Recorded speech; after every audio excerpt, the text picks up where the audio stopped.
Magandang araw mga kapolitika at welcome back dito sa ating YouTube channel. Sa vlog na ito ay ating pag-uusapan itong nagaganap dito sa Miss Cosmo kasi lately lang is merong aksidente po na nangyari dito sa kanilang paghahanda at mga activities nila at apektado po yung ating pambato na si Atisa Manalo, and in fact nagkaroon nga siya ng sprained ankle or natapilok itong ating contestant. So ngayon ay umaani ng samot-saring reaksyon mga kapolitika na baka daw sinasabotahe itong ating kandidata. So magbibigay tayo ng ating reaksyon at ng ating opinion hinggil sa isyong ito. Pero bago ang lahat ay huwag kalimutang mag-like at mag-subscribe muna kayo dito sa ating YouTube channel para updated kayo sa ating mga latest issue. So meron na nga pong official statement itong Miss Cosmo dahil dito sa sinasabi lang technical issue na nangyari ito sa kailang stadium mga kapolitika, na kung saan ay yung mga bakal bumagsak at in fact yung ibang mga contestant daw or mga kandidata ay talagang na-trauma dito sa nangyari, kasi nga hindi lang po si Atisa yung naging affected dito at meron ring ibang mga kandidata na kung saan ay apektado dito sa naganap na aksidente. Okay, so lately is hindi natin nakita si Atisa Manalo na nag-perform or nag-join dito sa mga activities due to the reason na kung saan is natapilok po or merong sprained ankle itong ating pambato dito sa nagaganap na Miss Cosmo International.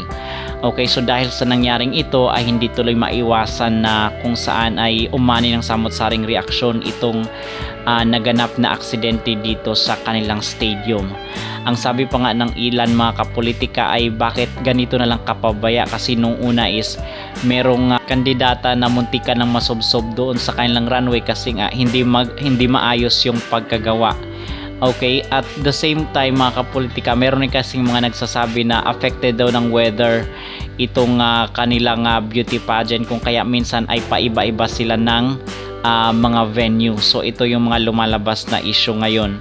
So dito mga kapolitika ay hindi sinasabi rin ng mga netizen dahil dito sa naganap na kung saan ay merong injury itong si Atisa Manalo, ang sinasabi at sinasuggest ngayon ng mga netizen na dapat ay i-move daw yung finals night, kasi sa sobrang dami lang na activities is parang hindi na daw nakakapagpahinga itong mga kandidata dito sa kanilang beauty pageant.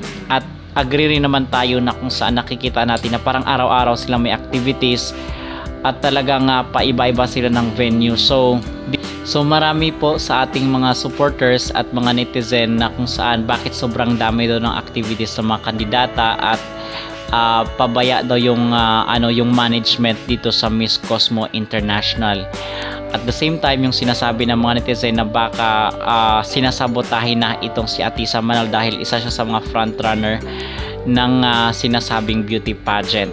Okay, so para sa atin mga kapolitika, magbibigay po tayo ng ating opinion, ating reaction, at sa tingin naman natin ay hindi naman ganun na sinasabotahe itong ating contestant, kasi nga marami rin naman at meron ring ibang mga contestant na kung saan is nagkaroon ng trauma at apektado din dito sa nangyaring aksidente.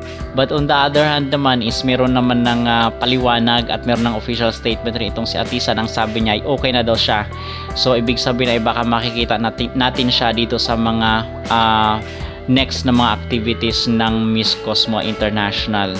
So ang update din po ngayon is meron na namang pong botohan aside doon sa National Pride. And aside doon sa stage 1, stage 2 at third stage na botohan is meron na pong botohan para dito sa Big Bang. Okay, so ito ay another round naman ng botohan mga kapolitika. So dito is nakikita natin sa mga base sa mga komento at mga opinion ng ating mga netizen ay suportadla at in fact magkakaroon nga ng botohan, kasi dito daw sa Big Bang mga kapolitika ay dito na daw talaga masisecure yung spot ng mga kandidata para sa final 10.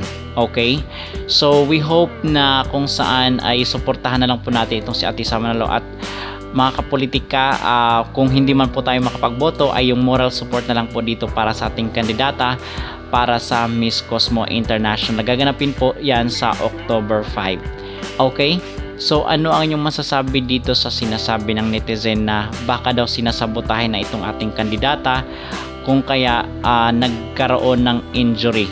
Okay, so baka maapektuhan din po yung kanyang performance. Wag naman po sana.